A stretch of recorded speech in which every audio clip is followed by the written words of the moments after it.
is the new pond that they're digging in now. You can tell, see those stakes?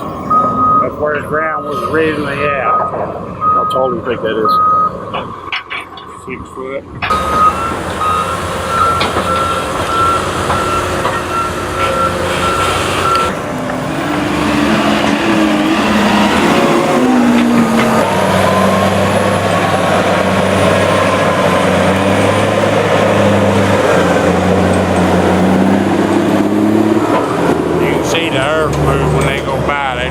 How heavy those are. That's why they use them for rolling in and compacting up.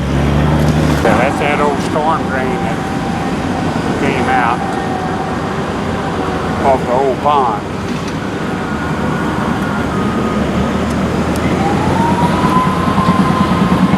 From the 58 mile road all that's finished. It takes a lot of water. See the excavators?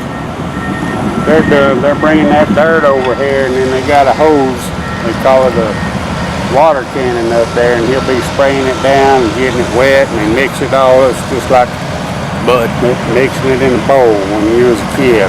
You gotta mix it up, and pack it down.